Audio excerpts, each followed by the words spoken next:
ദുഷ്ടതയുടെ കെട്ടുകൾ പൊട്ടിക്കുകയും നുകത്തിന്റെ കയറുകൾ അഴിക്കുകയും മർദ്ദിതരെ സ്വതന്ത്രരാക്കുകയും എല്ലാ നുകങ്ങളും ഒടിക്കുകയും ചെയ്യുന്നതല്ലേ ഞാൻ ആഗ്രഹിക്കുന്ന ഉപവാസം. വിശക്കുന്നവനുമായി ആഹാരം പങ്കുവയ്ക്കുകയും ഭവനരഹിതനെ വീട്ടിൽ സ്വീകരിക്കുകയും നഗ്നനെ ഉടുപ്പിക്കുകയും സ്വന്തക്കാരിൽ നിന്ന് ഒഴിഞ്ഞു മാറാതിരിക്കുകയും ചെയ്യുന്നതല്ലേ അത്. അപ്പോൾ നിന്റെ വെളിച്ചം പ്രഭാതം പോലെ പൊട്ടിവിരിയും, നീ വേഗം സുഖം പ്രാപിക്കും. നിന്റെ നീതി നിന്റെ മുൻപിലും കർത്താവിന്റെ മഹത്വം നിന്റെ പിൻപിലും നിന്നെ സംരക്ഷിക്കും. നീ പ്രാർത്ഥിച്ചാൽ കർത്താവ് ഉത്തരമരുളും. നീ നിലവിളിക്കുമ്പോൾ ഇതാ ഞാൻ എന്ന് അവിടുന്ന് മറുപടി തരും. മർദ്ദനവും കുറ്റാരോപണവും ദുർഭാഷണവും നിന്നിൽ നിന്ന് ദൂരെ അകറ്റുക. വിശക്കുന്നവർക്ക് ഉദാരമായി ഭക്ഷണം കൊടുക്കുകയും പീഡിതർക്ക് സംതൃപ്തി നൽകുകയും ചെയ്താൽ നിന്റെ പ്രകാശം അന്ധകാരത്തിൽ ഉദിക്കും.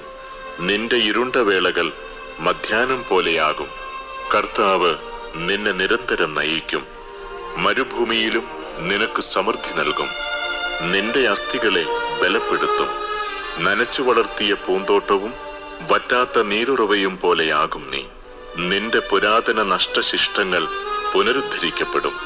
അനേകം തലമുറകളുടെ അടിസ്ഥാനം നീ പണിതുയർത്തും. പൊളിഞ്ഞ മതിലുകൾ പുനരുദ്ധരിക്കുന്നവനെന്നും ഭവനങ്ങൾക്ക് കേടുപോക്കുന്നവനെന്നും നീ വിളിക്കപ്പെടും. എന്റെ സഹോദരരെ, വിവിധ പരീക്ഷകളിൽ അകപ്പെടുമ്പോൾ നിങ്ങൾ സന്തോഷിക്കുവിൻ. എന്തെന്നാൽ വിശ്വാസം പരീക്ഷിക്കപ്പെടുമ്പോൾ നിങ്ങൾക്ക് അതിൽ സ്ഥിരത ലഭിക്കുമെന്ന് അറിയാമല്ലോ. ഈ സ്ഥിരത പൂർണ്ണ ഫലം പുറപ്പെടുവിക്കുകയും അങ്ങനെ നിങ്ങൾ പൂർണ്ണരും എല്ലാം തികഞ്ഞവരും ഒന്നിലും കുറവില്ലാത്തവരും ആവുകയും ചെയ്യും. നിങ്ങളിൽ ജ്ഞാനം കുറവുള്ളവൻ ദൈവത്തോട് ചോദിക്കട്ടെ, അവന് അത് ലഭിക്കും. കുറ്റപ്പെടുത്താതെ എല്ലാവർക്കും ഉദാരമായി നൽകുന്നവനാണ് അവിടുന്ന്. ആകയാൽ ദൈവത്തിന് വിധേയരാകുവിൻ, പിശാചിനെ ചെറുത്തു നിൽക്കുവിൻ. അപ്പോൾ അവൻ നിങ്ങളിൽ നിന്ന് ഓടി അകന്നുകൊള്ളും. ദൈവത്തോട് ചേർന്നു നിൽക്കുവിൻ, അവിടുന്ന് നിങ്ങളോടും ചേർന്നു നിൽക്കും. പാപികളെ, നിങ്ങൾ കരങ്ങൾ ശുചിയാക്കുവിൻ. സന്നിഗ്ധ മനസ്കരെ, നിങ്ങളുടെ ഹൃദയങ്ങൾ ശുചിയാക്കുവിൻ. ആദ്യം മുതൽ ഉണ്ടായിരുന്നതും ഞങ്ങൾ കേട്ടതും സ്വന്തം കണ്ണുകൊണ്ട് കണ്ടതും സൂക്ഷിച്ചു വീക്ഷിച്ചതും കൈകൊണ്ട് സ്പർശിച്ചതുമായ ജീവന്റെ വചനത്തെപ്പറ്റി ഞങ്ങൾ അറിയിക്കുന്നു. ജീവൻ വെളിപ്പെട്ടു, ഞങ്ങൾ അത് കണ്ടു, അതിന് സാക്ഷ്യം നൽകുകയും ചെയ്യുന്നു. പിതാവിനോട് കൂടെ ആയിരുന്നതും ഞങ്ങൾക്ക് വെളിപ്പെട്ടതുമായ നിത്യജീവൻ ഞങ്ങൾ നിങ്ങളോട് പ്രഘോഷിക്കുന്നു. ഞങ്ങൾ കാണുകയും കേൾക്കുകയും ചെയ്തത് നിങ്ങളെയും ഞങ്ങൾ അറിയിക്കുന്നു. ഞങ്ങളുമായി നിങ്ങൾക്കും കൂട്ടായ്മ ഉണ്ടാകേണ്ടതിനാണ് ഞങ്ങൾ ഇത് പ്രഘോഷിക്കുന്നത്. ഞങ്ങളുടെ കൂട്ടായ്മയാകട്ടെ പിതാവിനോടും അവിടുത്തെ പുത്രനായ യേശു ക്രിസ്തുവിനോടുമാണ്. ഞങ്ങൾ ഇതെഴുതുന്നത് ഞങ്ങളുടെ സന്തോഷം പൂർണ്ണമാകാനാണ്. ഇതാണ് ഞങ്ങൾ അവനിൽ നിന്ന് കേൾക്കുകയും നിങ്ങളോട് പ്രഖ്യാപിക്കുകയും ചെയ്യുന്ന സന്ദേശം. ദൈവം പ്രകാശമാണ്, ദൈവത്തിൽ അന്ധകാരമില്ല. അവിടുത്തോട് കൂട്ടായ്മയുണ്ടെന്ന് പറയുകയും അതേസമയം അന്ധകാരത്തിൽ നടക്കുകയും ചെയ്താൽ നാം വ്യാജം പറയുന്നവരാകും, സത്യം പ്രവർത്തിക്കുന്നുമില്ല. അവിടുന്ന് പ്രകാശത്തിലായിരിക്കുന്നത് പോലെ നമ്മളും പ്രകാശത്തിൽ സഞ്ചരിക്കുന്നെങ്കിൽ നമുക്ക് പരസ്പരം കൂട്ടായ്മയുണ്ടാകും. അവിടുത്തെ പുത്രനായ യേശുവിന്റെ രക്തം എല്ലാ പാപങ്ങളിലും നിന്ന് നമ്മെ ശുദ്ധീകരിക്കുന്നു. നമുക്ക് പാപമില്ലെന്ന് നാം പറഞ്ഞാൽ അത് ആത്മവഞ്ചനയാകും. അപ്പോൾ നമ്മിൽ സത്യമില്ലെന്ന് വരും.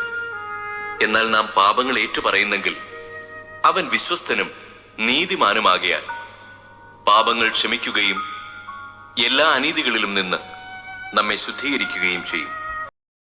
എന്റെ നാമം പേറുന്ന എന്റെ ജനം എന്നെ അന്വേഷിക്കുകയും തങ്ങളെ തന്നെ എളിമപ്പെടുത്തി പ്രാർത്ഥിക്കുകയും തങ്ങളുടെ ദുർമാർഗങ്ങളിൽ നിന്ന് പിന്തിരിയുകയും ചെയ്താൽ ഞാൻ സ്വർഗത്തിൽ നിന്ന് അവരുടെ പ്രാർത്ഥന കേട്ട് അവരുടെ പാപങ്ങൾ ക്ഷമിക്കുകയും അവരുടെ ദേശം സമ്പുഷ്ടമാക്കുകയും ചെയ്യും. ഇവിടെ നിന്നുയരുന്ന പ്രാർത്ഥനകൾക്ക് നേരെ എന്റെ കണ്ണും കാതും ജാഗരൂകമായിരിക്കും.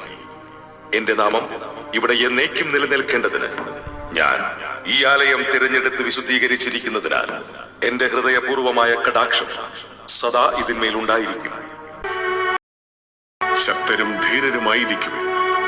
ഭയപ്പെടേണ്ട, അവരെ പ്രതി പരിഭ്രമിക്കുകയും വേണ്ട. എന്തെന്നാൽ നിങ്ങളുടെ ദൈവമായ കർത്താവാണ് കൂടെ വരുന്നത്. അവിടുന്ന് നിങ്ങളെ നിരാശപ്പെടുത്തുകയോ പരിത്യജിക്കുകയോ ഇല്ല. അനന്തരം മോശ ജോഷുവയെ വിളിച്ച് എല്ലാവരുടെയും മുൻപിൽ വെച്ച് അവനോട് പറഞ്ഞു, ശക്തനും ധീരനുമായിരിക്കുക. കർത്താവ് ഈ ജനത്തിന് നൽകുമെന്ന് ഇവരുടെ പിതാക്കന്മാരോട് ശപഥം ചെയ്തിട്ടുള്ള ദേശം കൈവശമാക്കാൻ നീ ഇവരെ നയിക്കണം. കർത്താവാണ് നിന്റെ മുൻപിൽ പോകുന്നത്. അവിടുന്ന് നിന്നോടുകൂടെ ഉണ്ടായിരിക്കും. അവിടുന്ന് നിന്നെ ഭഗ്നാശനാക്കുകയോ പരിത്യജിക്കുകയോ ഇല്ല. ഭയപ്പെടുകയോ സംഭ്രമിക്കുകയോ വേണ്ട. കർത്താവ് അരുളിച്ചെയ്യുന്നു, നിങ്ങളെക്കുറിച്ചുള്ള പദ്ധതി എന്റെ മനസ്സിലുണ്ട്. നിങ്ങളുടെ നാശത്തിനല്ല, ക്ഷേമത്തിനുള്ള പദ്ധതിയാണത്. നിങ്ങൾക്ക് ശുഭമായ ഭാവിയും പ്രത്യാശയും നൽകുന്ന പദ്ധതി. അപ്പോൾ നിങ്ങൾ എന്നെ വിളിച്ചപേക്ഷിക്കും, എന്റെ അടുക്കൽ വന്ന് പ്രാർത്ഥിക്കും. ഞാൻ നിങ്ങളുടെ പ്രാർത്ഥന ശ്രവിക്കും. നിങ്ങൾ എന്നെ അന്വേഷിക്കും. പൂർണ്ണ ഹൃദയത്തോടെ അന്വേഷിക്കുമ്പോൾ എന്നെ കണ്ടെത്തും. നിങ്ങൾ എന്നെ കണ്ടെത്താൻ ഞാൻ ഇടയാക്കുമെന്ന് കർത്താവ് അരുളിച്ചെയ്യുന്നു. ഞാൻ നിങ്ങളുടെ ഐശ്വര്യം പുനഃസ്ഥാപിക്കും. നിങ്ങളെ ചിതറിച്ചിരിക്കുന്ന എല്ലാ സ്ഥലങ്ങളിലും ദേശങ്ങളിലും നിന്ന് ഞാൻ നിങ്ങളെ ഒരുമിച്ച് കൂട്ടും. എവിടെ നിന്ന് ഞാൻ നിങ്ങളെ അടിമത്തത്തിലേക്ക് അയച്ചു, ആ സ്ഥലത്തേക്ക് തന്നെ നിങ്ങളെ കൊണ്ടുവരും. കർത്താവ് അരുളിച്ചെയ്യുന്നു.